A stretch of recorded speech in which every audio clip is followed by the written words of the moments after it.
Hello प्यारे मित्रों, स्वागत है आप सभी का हमारे यूट्यूब चैनल अनूप स्टडी में। दोस्तों, इस वीडियो में जो लेसन नंबर 3 के बाकी न्यूमेरिकल्स बचे हैं उसका सोल्यूशन करेंगे, ठीक है। और कहाँ से सोल्यूशन शुरू करना है? 15 नंबर क्वेश्चन से। तो चलिए शुरू करते हैं 15 नंबर से क्वेश्चन का सोल्यूशन। तो देखिएगा 15 नंबर क्वेश्चन क्या कह रहा है आपसे। कह रहा है 15 नंबर क्वेश्चन कि समुद्र में अधिकांश ज्वार भाटा किस कारण आता है। समुद्र में जो ज्वार भाटा होते हैं किस कारण आते हैं? तो आपको थ्योरी में बताया गया था कि सूर्य के पास कौन सा है आकाशीय पिंड? चंद्रमा है, जो कि पृथ्वी का उपग्रह है। और उसी के गुरुत्वाकर्षण बल के कारण, गुरुत्वीय बल के कारण जो पृथ्वी पे समुद्र का जल है कुछ स्तर तक ऊपर उठ के नीचे गिर जाता है, जिसे हम लोग ज्वार भाटा कहते हैं। तो इसका आने का कारण क्या है? चंद्रमा का गुरुत्वाकर्षण बल। तो 15 का ऑप्शन नंबर कौन सा सही हो जाएगा? पृथ्वी पर चंद्रमा के गुरुत्वाकर्षण प्रभाव के कारण। यानी 15 का ऑप्शन नंबर कौन सा सही हो जाएगा? पृथ्वी पर शुक्र के गुरुत्वाकर्षण के प्रभाव के कारण, पृथ्वी के वायुमंडल प्रभाव के कारण, पृथ्वी पर सूर्य के गुरुत्वाकर्षण बल के कारण, या पृथ्वी पर चंद्रमा के गुरुत्वाकर्षण प्रभाव के कारण, जो कि आपका ऑप्शन नंबर डी है, वो क्या है? करेक्ट है, ठीक है।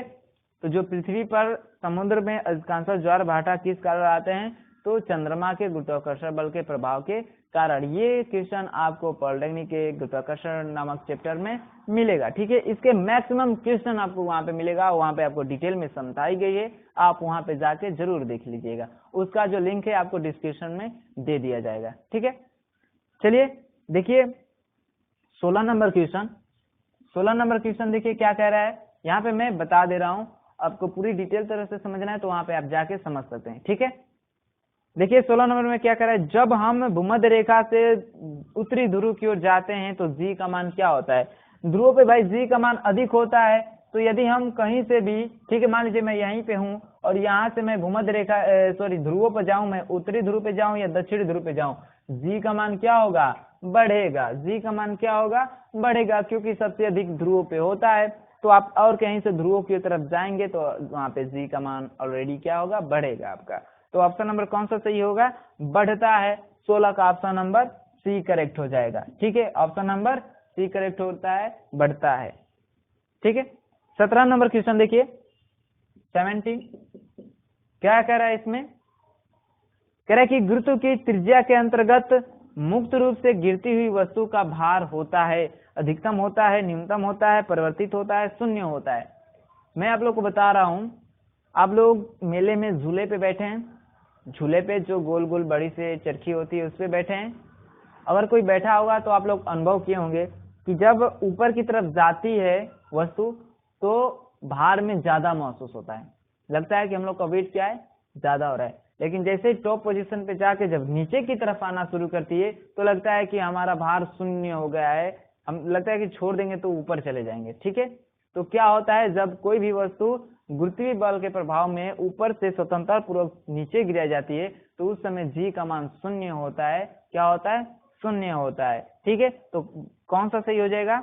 ऑप्शन नंबर, उसका भार पूछ रहे तो जी शून्य होगा तो क्या हो जाएगा? वस्तु का भार भी शून्य हो जाएगा। तो ऑप्शन नंबर कौन सा सही होगा? ऑप्शन नंबर डी करेक्ट हो जाएगा। 17 का ऑप्शन नंबर डी क्या होता है? शून्य होता है, ठीक है। बात समझ में आई होगी सबको बहुत अच्छे तरीके से। 18 नंबर क्वेश्चन देखिए, कह रहा है कि निम्न में से कथन का सही कथन का चयन करिए। कथन कौन सा सही है? जी बराबर आपका दिया है mw, जी बराबर दिया है mw, ऐसा कोई फार्मूला होता है? जी गलत है। W बराबर दिया है mg, W बराबर दिया है mg, ये तो भाई हम लोग पढ़े हैं कि वेट बराबर क्या होता है? mg। यहीं पे हम लोग को सही मिल गया, तो और तो बाकी सब गलती होंगे, ठीक है। तो हम लोग को यहीं पे मिल गया, ऑप्शन नंबर आपका बी ही करेक्ट मिल गया। हम लोग को सही उत्तर ही चुनना था, तो ऑप्शन नंबर बी क्या है आपका? करेक्ट है, ठीक है। 19 नंबर क्वेश्चन देखिए। 19 नंबर क्वेश्चन में क्या बोल रहा है आपसे। कह रहा है पृथ्वी के केंद्र पर वस्तु का भार होता है। रिपीटेड क्वेश्चन है। अभी क्वेश्चन नंबर कौन सा पूछा था आपसे? 14 नंबर क्वेश्चन पूछा था, पृथ्वी के केंद्र पर किसी वस्तु का द्रव्यमान होता है, ठीक है। तो यहाँ पे क्या पूछा है? पृथ्वी पे किसी वस्तु का भार होता है। तो भाई भार भी क्या होता है? शून्य होता है, क्योंकि जी क्या होता है? शून्य होता है। तो ऑप्शन कौन सा करेक्ट हो जाएगा? 19 का ऑप्शन नंबर बी शून्य होता है। ऑप्शन नंबर बी क्या होगा? करेक्ट होगा। बात समझ में आई होगी। चलिए नेक्स्ट देखिए 20 नंबर क्वेश्चन में क्या बोल रहा है। 20 नंबर में जो कि आपका एकदम पॉलिटेक्निक में बोला ना कि सारे क्वेश्चन इसमें पॉलिटेक्निक के सवाल का है, आप वहां पे जाके इसके डिटेल समझ सकते हैं। ठीक है, इसके वीडियो का लिंक डिस्क्रिप्शन में दिया गया है, आप वहां पे जाइए, क्लिक करिए, सीधे आप लोग उस वीडियो पे चले जाएंगे। चलिए देखिए, कह रहे यदि किसी पिंड का पृथ्वी के सतह पर जो द्रव्यमान है ME है तथा चंद्रमा पर द्रव्यमान MM है, तो निम्न में से कौन सा कथन सही है। ठीक है, कौन सा कथन सही है आपको ये दिखाना है। कह रहे दिखा रहे ME बराबर 6 mm, यानी mm मतलब उसका मास किसका, चंद्रमा का द्रव्यमान। ठीक है, नेक्स्ट कह रहा है ME लेस देन MM, सी कह रहा है ME ग्रेटर देन MM, और डी कह रहा है ME इक्वल टू MM। ठीक है, तो 20 का आपका ऑप्शन नंबर कौन सा सही है इसके बारे में बता रहा है। तो इसमें जिक्र किसका किया है, द्रव्यमान का किया है। किसका किया है, द्रव्यमान का, M का मान, M के बारे में बताया, द्रव्यमान के बारे में। तो द्रव्यमान में हम लोगों ने बताया था, भार और द्रव्यमान में अंतर बताया था हमने। क्या बताया था कि जो द्रव्यमान होता है हर जगह क्या होता है, फिक्स होता है। ठीक है, आप 5 kg चावल तौल लिए, आपने तौल लिया कि ये 5 kg है, तो आप उसको लेकर मंगल ग्रह पे चले जाइए, चंद्रमा पे चले जाइए, किसी भी ग्रह पे लेकर चले जाइए, उसका द्रव्यमान 5 kg ही रहेगा। उसका भार चेंज हो सकता है, क्योंकि जो भार होता है गुरुत्वीय बल पे निर्भर करता है, गुरुत्वीय त्वरण पे निर्भर करता है, तो उसका भार चेंज हो सकता है, लेकिन द्रव्यमान चेंज नहीं होगा। यानी जो पृथ्वी पे द्रव्यमान होगा वही द्रव्यमान कहाँ पे होगा, चंद्रमा पे, यानी ME, यानी पृथ्वी पे जो द्रव्यमान होगा वो चंद्रमा पे द्रव्यमान के क्या होगा, बराबर होगा। तो देखिए ये वाला ऑप्शन कौन सा मैच कर रहा है, इसमें से 20 नंबर वाले में से ME इक्वल टू MM कौन सा मैच कर रहा है, ऑप्शन नंबर डी मैच कर रहा है। ठीक है, तो आपका ऑप्शन नंबर कौन सा सही है, ऑप्शन नंबर डी करेक्ट है। बात समझ में आई होगी। चलिए अगला देखिए, यदि पृथ्वी की सतह पर किसी वस्तु का भार WE है तथा चंद्रमा की सतह पर भार WM है, तो अब देखिए आगे ना बात, मैंने कहा कि जो भार होता है अलग अलग होता है। तो देखिए 21 नंबर क्वेश्चन में ना, पृथ्वी पे गुरुत्वीय बल G होता है, लेकिन यही जो G है चंद्रमा पे कितना होता है, चंद्रमा पे 1/6G हो जाता है। ठीक है, 1/6G, यानी पृथ्वी के गुरुत्वीय बल के कितना हो जाता है, 1/6 हो जाता है। इतना बात समझ में आई। तो पृथ्वी पे कितना होगा भाई, पृथ्वी मान लीजिए कोई वस्तु 5 किलोग्राम की है या 12 किलोग्राम की है, मान लीजिए 12 किलोग्राम की है, तो चंद्रमा पे 2 किलोग्राम की हो जाएगी। कोई वस्तु चंद्रमा पे 2 किलोग्राम की है तो पृथ्वी पे कितनी हो जाएगी, 12 kg की। अर्थात जो चंद्रमा पे जो द्रव्यमान है, ठीक है, उसका जो दोगुना है वो पृथ्वी के द्रव्यमान के बराबर होगा। दोगुना नहीं, 6 गुणा करेंगे 6 से, उतना यहाँ से निकाल लेते हैं। देखिए कैसे मान निकालेंगे, जैसे मान ले मैं निकाल ले रहा हूँ भार WE निकाल रहा हूँ, तो कितना होगा, mg होगा। और मैं WM निकालूं, यानी जो मून पे भार होगा वो कितना होगा, तो mg का मान कितना होता है, पृथ्वी के 1/6 होता है। यही होता है ना। देखिए आगे मैं कहाँ सोल्व करूँ, थोड़ा इसको मिटा दे रहा हूँ और उसको इधर लेकर चला हूँ। ठीक है, कोई दिक्कत नहीं ना इससे मिटाने से, कोई बात नहीं, दिक्कत नहीं होगी आप लोग को, सब लोग होशियार है बहुत। चलिए पूरा मिटा दे रहे हैं। ठीक है, देखिए तो इतना हुआ। तो आप देखिए क्या करिए, इसको इक्वल करिए, ठीक ना। क्या आएगा आपको निकल के, m नहीं, भाग कर दीजिए, समीकरण 1 मान लीजिए, इसको समीकरण 2 मान लीजिए, तो भाग करिए, तो WE अपान W जो m आएगा कितना आएगा, mg/6 इतना आएगा। ये 6 ऊपर जाएगा तो WE बराबर WM बराबर, देखिए ये कट जाएगा, ऊपर गया है ना तो 6 आया, तो यहाँ से WE बराबर कितना आ जाएगा, 6WM आ जाएगा। यानी जो पृथ्वी पे द्रव्यमान होगा वो चंद्रमा के द्रव्यमान का कितना होगा, 6 गुना होगा। कितना होगा, 6 गुना होगा।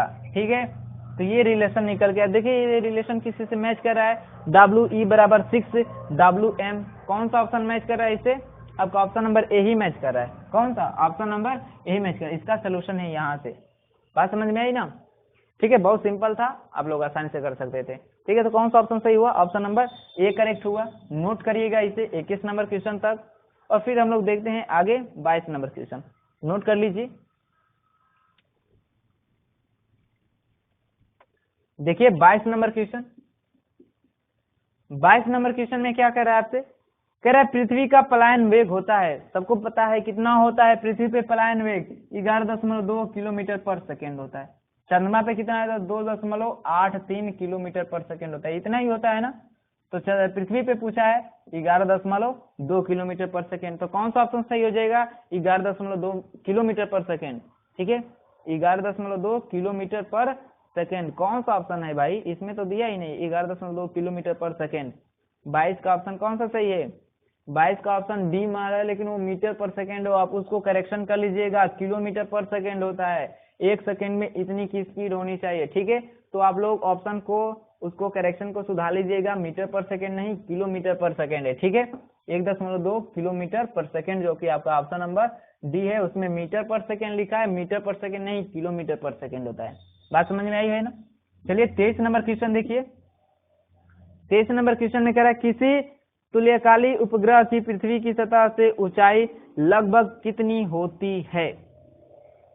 यानी जो तुल्यकाली उपग्रह, यानी हम लोगों ने अभी ने बताया वहां पे 12 नंबर क्वेश्चन में कि तुल्यकाली उपग्रह की जो अवधि होती है, आवर्तकाल होता है, वो कितना होता है? तो 24 घंटा होता है। लेकिन उसको कितनी ऊंचाई पे ले जाके फिक्स किया जाता है, उसी की ऊंचाई को पूछा है। ठीक है, 23 नंबर क्वेश्चन में तो कितने पे? तो 36,000 किलोमीटर,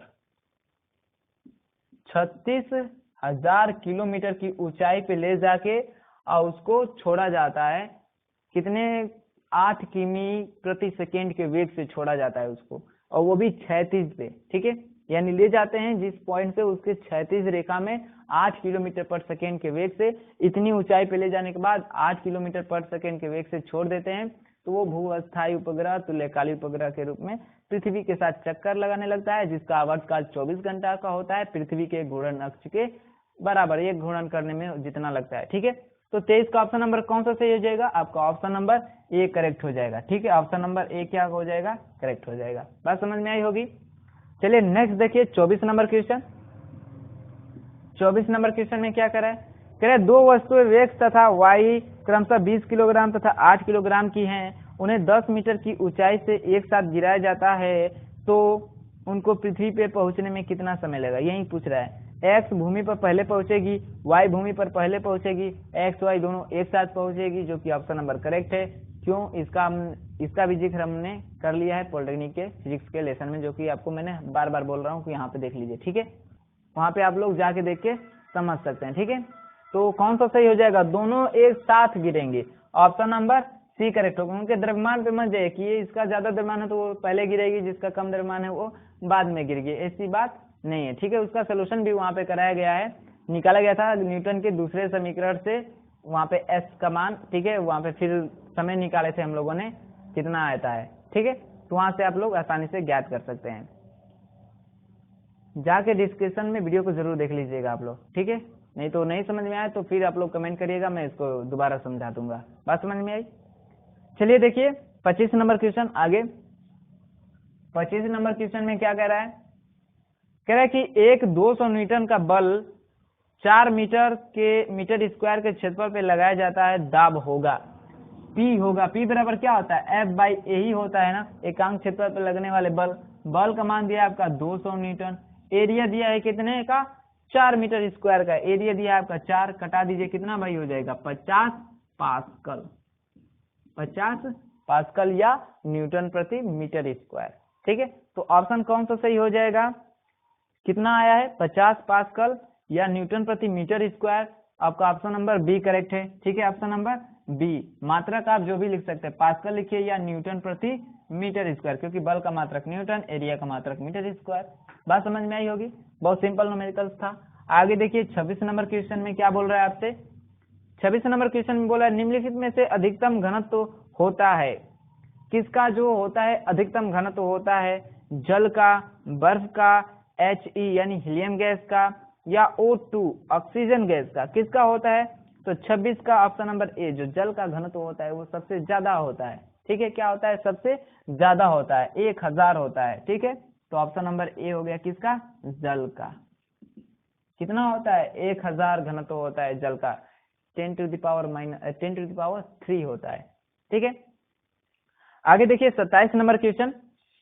27 नंबर क्वेश्चन में क्या बोल रहा है आपसे, कह रहा है कि निम्नलिखित में से सही चयन कीजिए। सही का चयन करना है, सही बात कौन सी है उसका चयन करना है।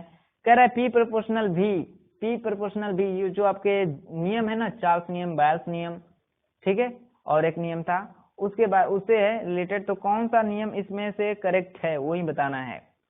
जो रो होता है, नहीं ये उसका नहीं है, सॉरी ये मैंने पी समझ लिया, वो पी नहीं, रो है, घनत्व है। ठीक है, तो घनत्व बराबर आपका क्या होता है, घनत्व बराबर होता है द्रव्यमान बटा आयतन होता है।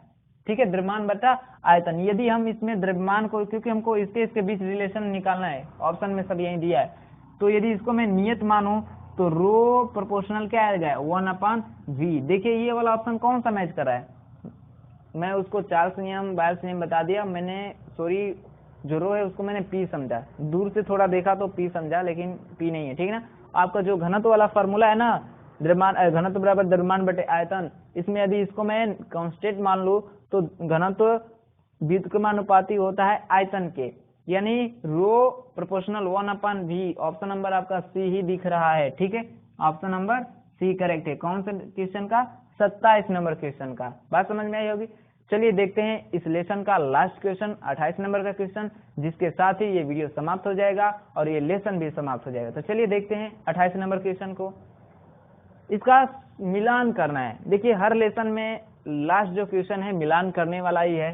ठीक है, तो चलिए मिलान करते हैं इसका भी, कौन सा किससे मैच करेगा। ठीक है, तो यहाँ पे देख लीजिए उसको और फिर इस चैप्टर को समाप्त करते हैं। तो 28 नंबर क्वेश्चन में क्या बोल रहा है, आपको ए से किसमें मैच करना है, 1 2 3 4 ऐसे में, ए बी सी डी, यही है ना ऑप्शन, डी तक है ना। हाँ देखिए मिलान करते हैं हम लोग, मैं पढ़ रहा हूँ उसके बाद मैं लिखूंगा नहीं पूरे बात को। ठीक है, आपको स्क्रीन पे दिख रहा है, कह रहा है जो पिंड का भार होता है अधिकतम होता है। पिंड का भार अधिकतम कहाँ होता है, ध्रुव पे। तो देखिए ध्रुव कहाँ लिखा है, ध्रुव कहीं पे दिख रहा है। पिंड का भार अधिकतम होता है पृथ्वी की सतह से ऊंचाई, पृथ्वी की सतह से ऊंचाई बढ़ाने पर, कि भाई ऊंचाई बढ़ाएंगे तो जी का मान ऐसे ही कम होगा तो भार कम होगा। कह रहे अशक्त बिंदु पर, अशक्त बिंदु पर, ऑप्शन सी कह रहा है, ऑप्शन डी कह रहा है पृथ्वी की सतह पर, और ऑप्शन चौथा कह रहा है कि जब बिंदु अशक्त बिंदु से चंद्रमा की ओर गति करेगा। तो अशक्त बिंदु का समझ में मुझे भी नहीं आ रहा है, इसका मतलब ये कोई बाहर ही, पृथ्वी के बाहर का ही बिंदु है बता रहा है। तो हम लोग का जो जी का मान होगा वो सबसे कहाँ पे अधिक होगा भाई, पृथ्वी की सतह पे।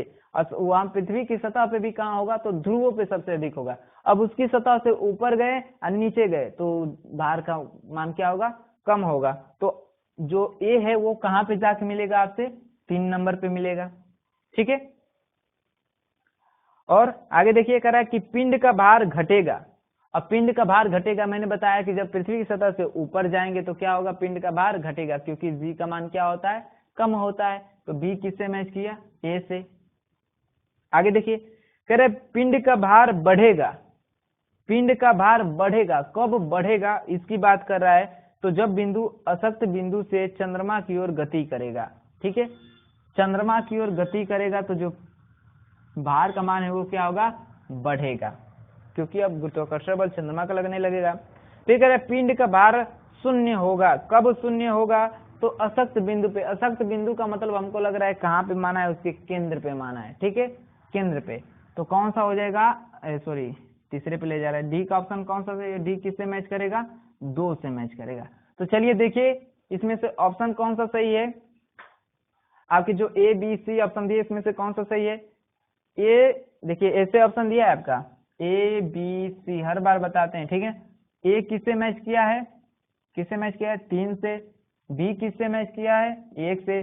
सी किससे मैच किया है, 4 से। और डी किससे मैच किया है, 2 से। देखिए ये वाला ऑप्शन किससे मैच कर रहा है, A3 B1 C4 D2 किस में मैच कर रहा है, A3 B1 C4 D2, option number C. Option number C क्या है आपका, करेक्ट है। बात समझ में आई होगी। ठीक है, ये जो भार है उससे रिलेटेड था, सबके भार दिया था, और भार किन किन बातों पे कैसे निर्भर करता है इनके बारे में था। तो जो भार का मान अधिकतम होता है वो पृथ्वी की सतह पे होता है, पृथ्वी की सतह पे होता है, वो भी कहाँ पे होता है, ध्रुवों पे होता है। ठीक है, वहां से नीचे या ऊपर गए तो मान घटेगा। फिर कह रहा है कि कब भार घटता है, तो भाई जब हम पृथ्वी सतह से ऊपर या नीचे जाएंगे तो घटेगा। तो ऊपर इसमें की बात किया है, पृथ्वी की सतह से ऊंचाई बढ़ने पर भार घटता है। फिर भार बढ़ेगा, कब बढ़ेगा, तो जब वो अशक्त बिंदु से चंद्रमा की ओर गति करेगा, चंद्रमा की सतह की तरफ गति करेगा, तो उस समय बढ़ता है मान उसका। और फिर कह रहा है कि शून्य कब होता है, तो अशक्त बिंदु यानी उसके केंद्र पे क्या होता है, शून्य होता है। बात समझ में आई होगी। ऑप्शन आपका कौन सा मैच किया, सी मैच किया। तो अभी तक का वीडियो आपको अच्छा लगा हो तो वीडियो को लाइक करिए, और जो लोग चैनल पे नए हैं वो चैनल को सब्सक्राइब करके साथ ही बेल आइकन को प्रेस करके हमारे साथ जुड़ जाइए, ताकि हम लोग जितने भी वीडियो अपलोड करें उसके नोटिफिकेशन आपको समय से मिलते रहे। तो चलिए दोस्तों, अगले वीडियो में लेसन नंबर 4 के साथ मिलेंगे, जिसका नाम मैं बता दे रहा हूँ क्या है, कार्य शक्ति और ऊर्जा। ठीक है, कार्य शक्ति और ऊर्जा के बारे में पढ़ेंगे, तो उसके लिए देखना पड़ेगा आपको अगले वीडियो में। तो अगले वीडियो के लिए इंतजार करिए, तब तक के लिए बाय बाय, धन्यवाद।